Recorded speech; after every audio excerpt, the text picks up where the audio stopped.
Okay, so good day everyone, and I would like to discuss to you about the sectors causing global warming and the greenhouse gas emissions. So ano yung mga sectors na nagko-contribute ng global warming? Wherein ang contribution nila, number one is carbon dioxide, nitrous oxide, methane, and others. And also they contributed or it affects yung mismong greenhouse gas natin. Okay? So as introduction, the Philippines released 127.4 million tons noong 2020 during the surge of a pandemic. So this is the contributions of the Philippines during the surge of pandemic. So ang mga nakakapag-contribute ng greenhouse gas emissions natin or the sectors like yung energy sectors, industry sectors, agriculture, and also the waste and net uptake o yung tinatawag nating sink of the greenhouse gas from the land use change forestry sectors.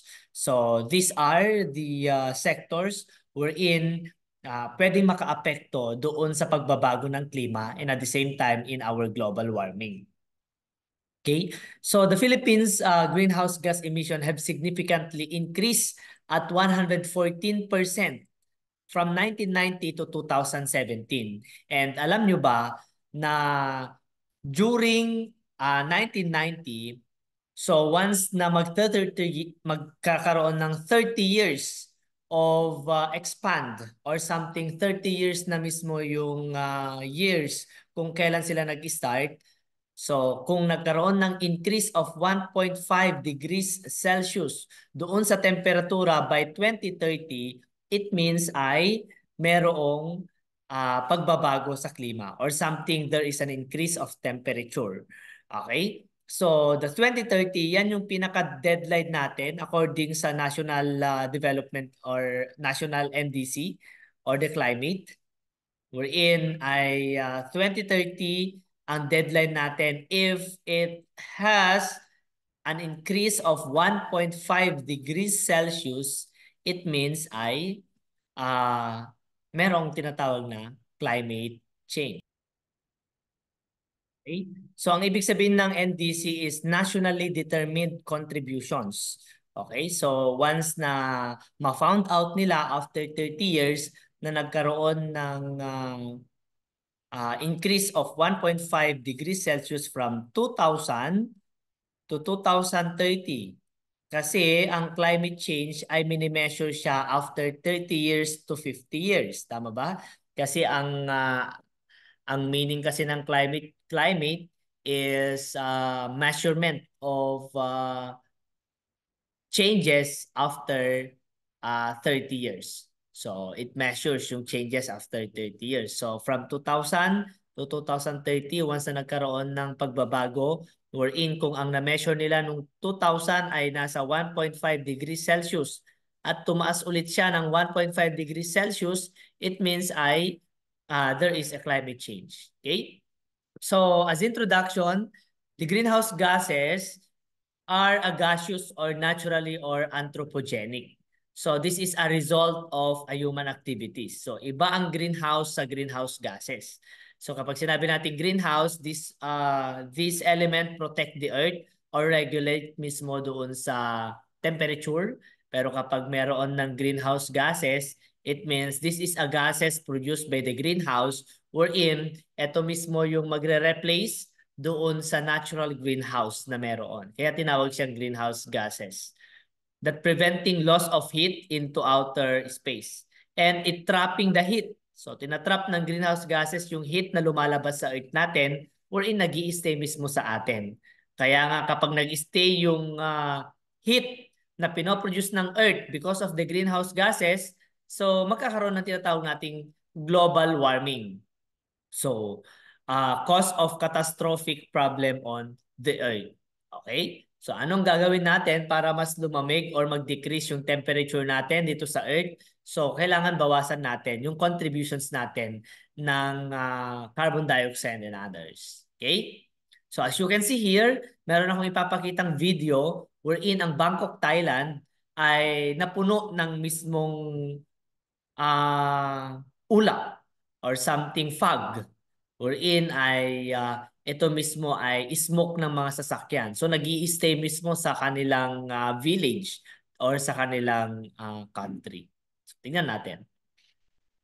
Yan yung isang problema. Sa lugar na yan, pero ang totoo, tumiliw ang paligid dahil sa matinding polusyon na nagpapaitim sa hangin ng Bangkok, Thailand. Base sa Air Quality Index, poor o bagsak ang kalidad ng hangin doon.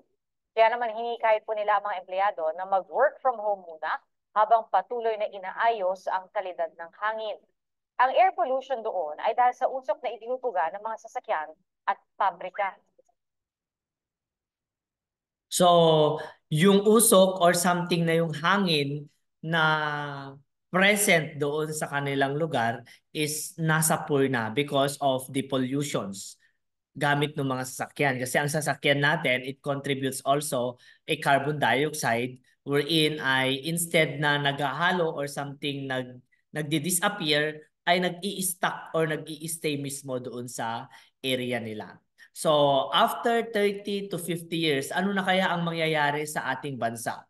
Ano na kaya ang mangyayari sa China, sa Japan, sa Europe, or something sa mga countries natin if patuloy yung pagtaas ng temperatura? And at the same time, kung patuloy yung contributions natin ng carbon dioxide and methane. Okay, so tignan natin. So meron akong video dito wherein ito ay sa United Nations under yung Department of Climate Change wherein ay nag-report sila regarding sa nangyayari or experience natin about sa climate change. Low-lying communities and the entire countries could disappear forever. We would witness a mass exodus of entire populations on a biblical scale. And we would see ever fiercer competition for fresh water, land, and other resources. Mas mabilis ngayon ang pagtaas ng nibel ng dagat kaysa sa loob ng 30,000 taon, bunsod ng krisis sa klima ayon kay United Nations Secretary General Antonio Guterres. Nasa bilyong mga tao mula Netherlands, London hanggang Los Angeles, China, Bangkok at Buenos Aires ang maaaring maapektuhan ng pagtaas ng sea levels. Kung malilimitahan ang global warming sa 1.5 degrees Celsius, magkakaroon pa rin ng sizable sea level rise. Ayon sa bagong datos ng World Meteorological Organization o WMO, gayunpaman nanawagan si Guterres na mahalaga ang bawat bahagi ng 1 degree upang mabawasan ang global warming. But every fraction of a degree counts. If temperatures rise by 2 degrees, that level rise could double, with further temperature increases bringing exponential sea level increases. Under any scenario, countries like Bangladesh, China, India, and the Netherlands are all at risk. Mega cities on every continent will face serious impacts, including Cairo, Lagos, Maputo, Bangkok, Dhaka, Jakarta, Mumbai, Shanghai, Copenhagen, London, Los Angeles, New York, Buenos Aires, and Santiago.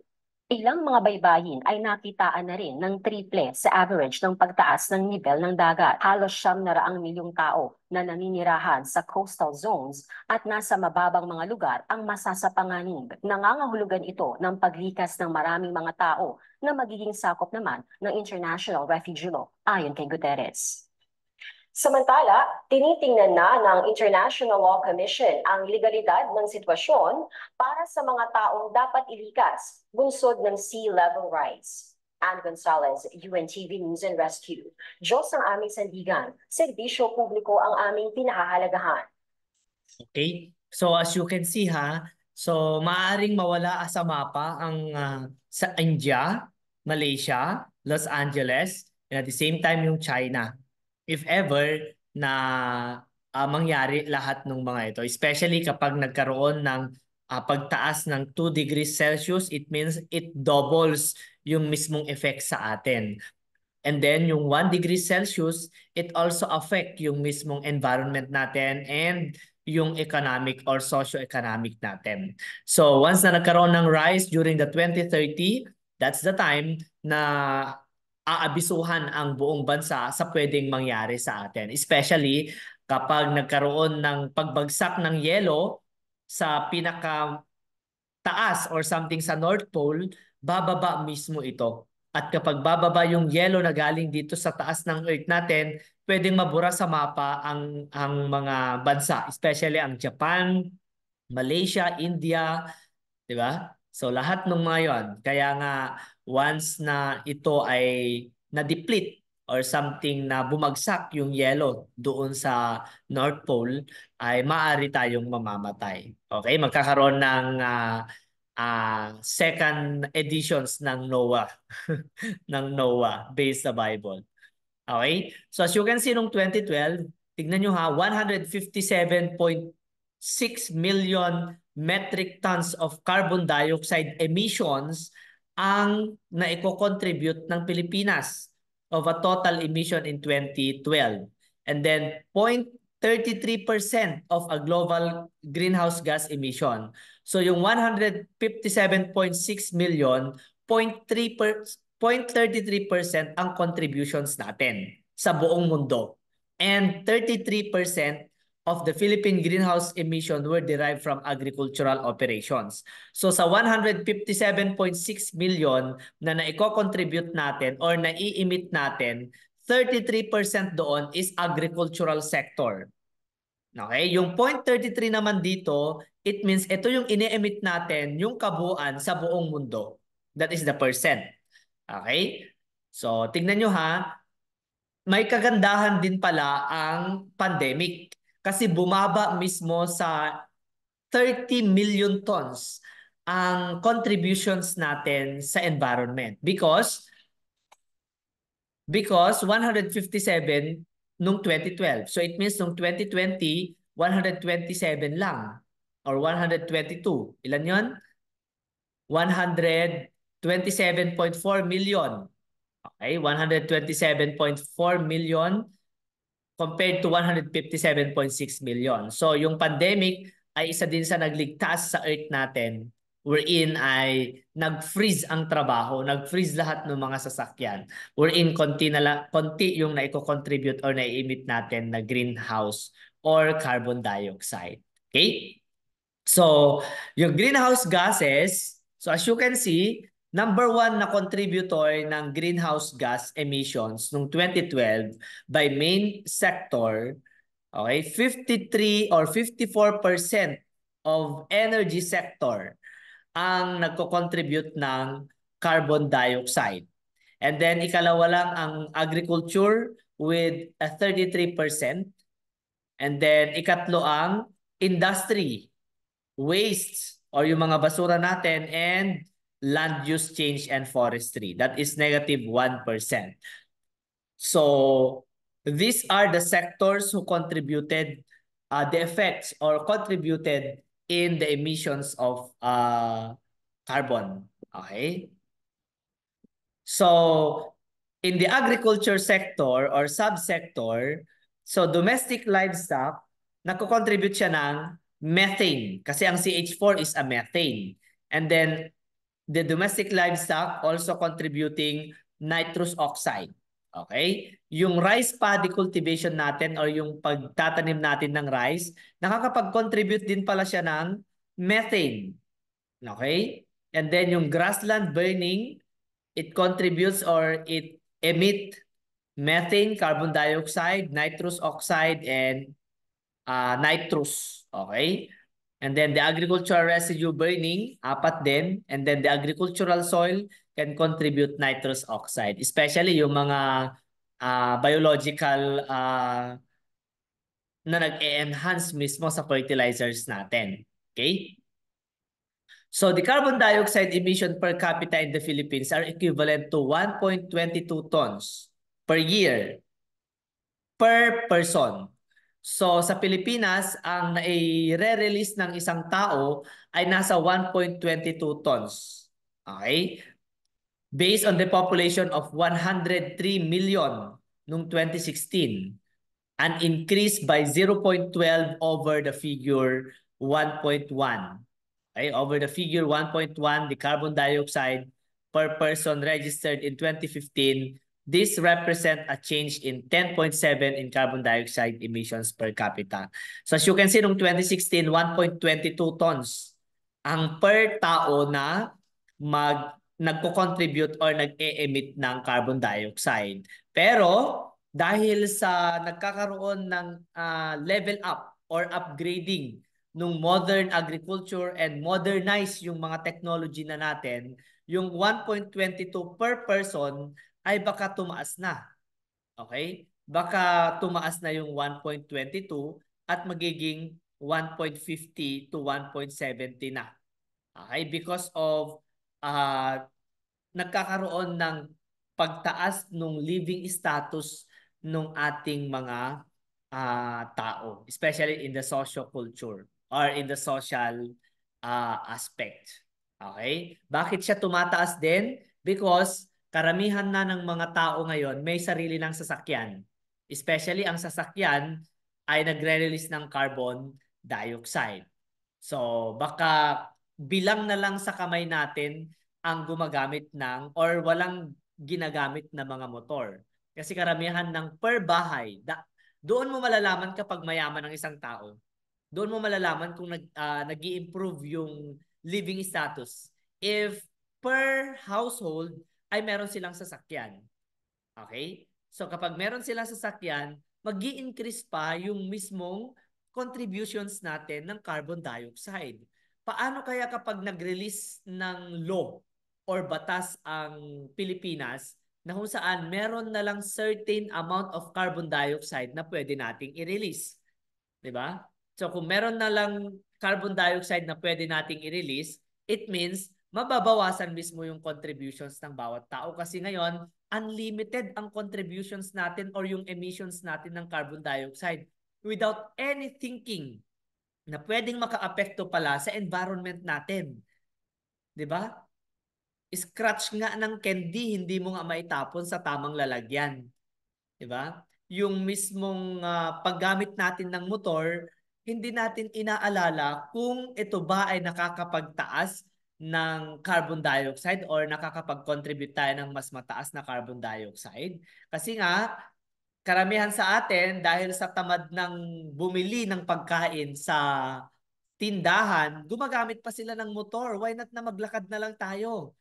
Pero dahil sa katamaran natin or dahil sa nag-improve na yung living status natin, yung hindi na natin naiisip na yung emissions natin ng carbon dioxide ay nag-i-increase na din. At once na nag-increase yung emissions natin ng carbon dioxide, hindi yan nawawala, kundi nag-i-stack lang yan sa environment natin.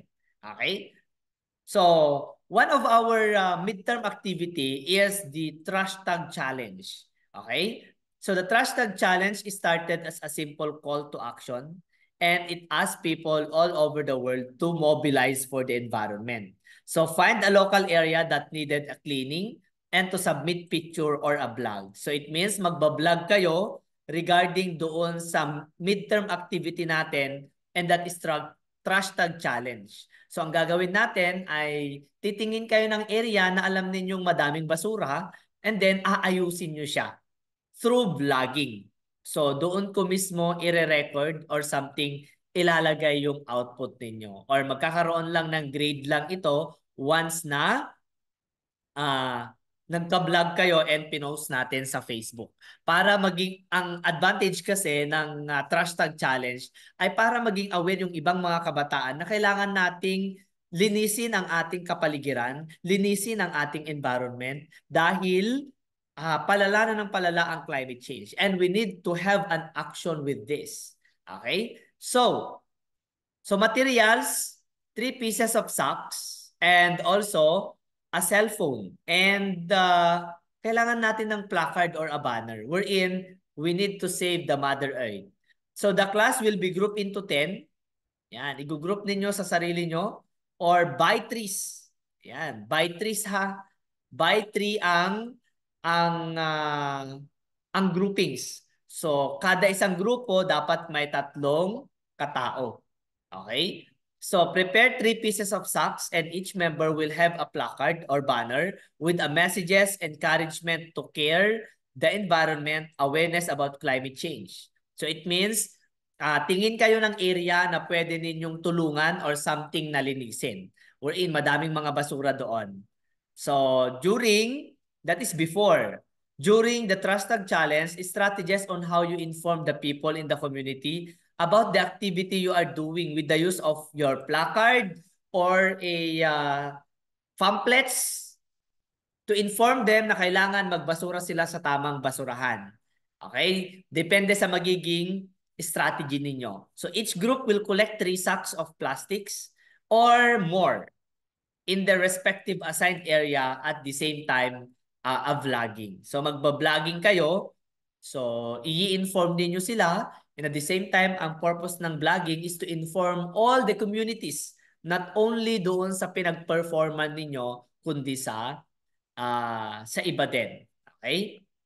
So after, make a 2 to 3 minutes video presentation of an activity done and then post in any social media platform and use a caption #TrashTagChallenge. Okay? So, yun ang magiging activity ninyo. So, pili na kayo ng mga kagrupo ninyo, kayo na mismo ang magpumili, and then you will submit the video presentation to me.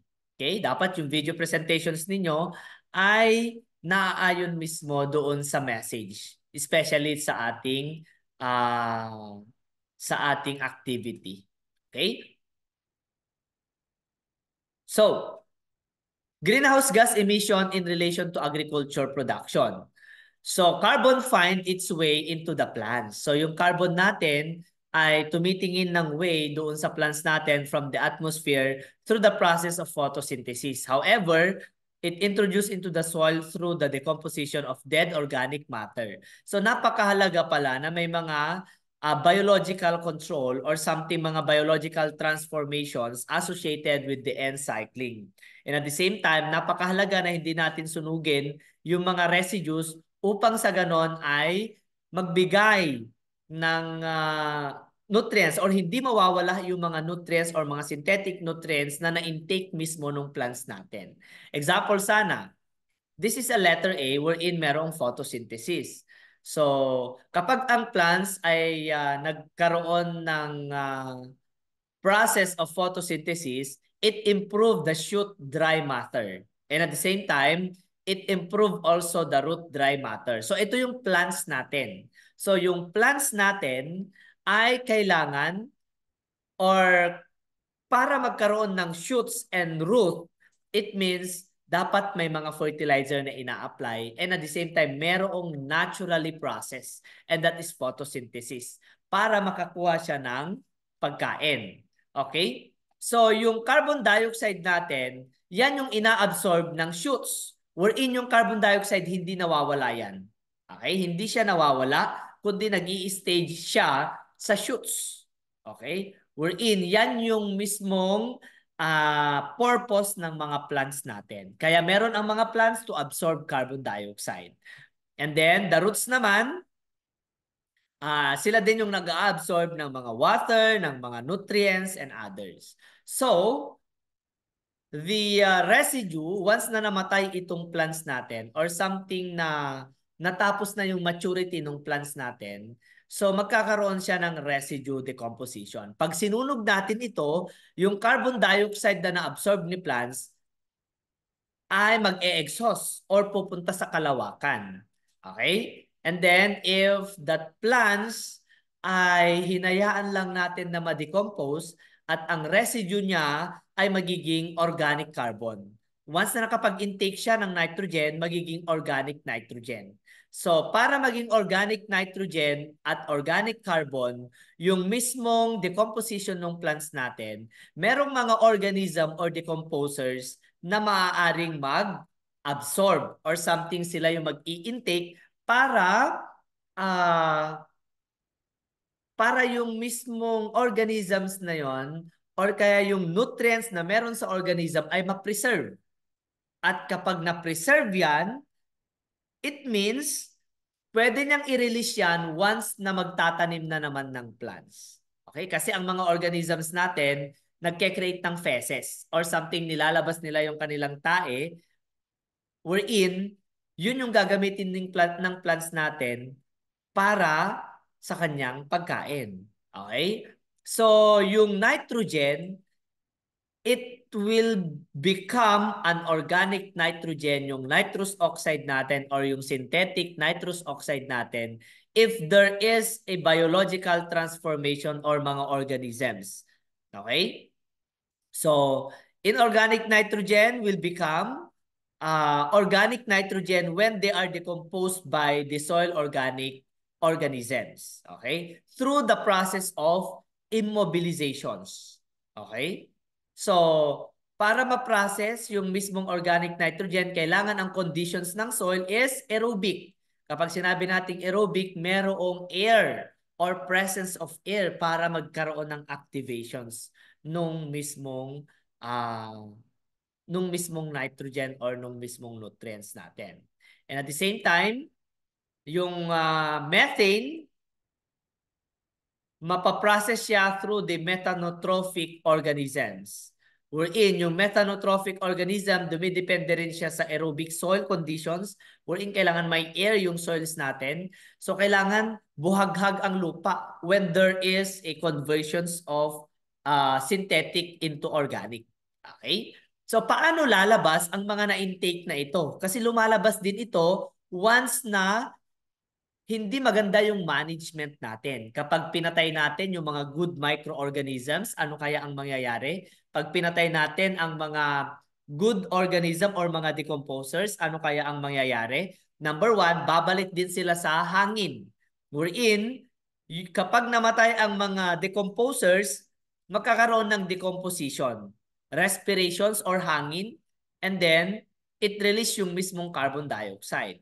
Ganon din ang nitrous oxide and methane. So there is a reverse cycle if hindi maganda yung management natin. Especially kapag nag-spray ka ng mga pesticides, namamatay yung mga organic decomposers natin. Okay? So, next meeting or next video natin, i-discuss ko naman yung about sa greenhouse gas concerns in the Philippines. Okay? So, thank you very much guys and see you sa next video natin. Thank you.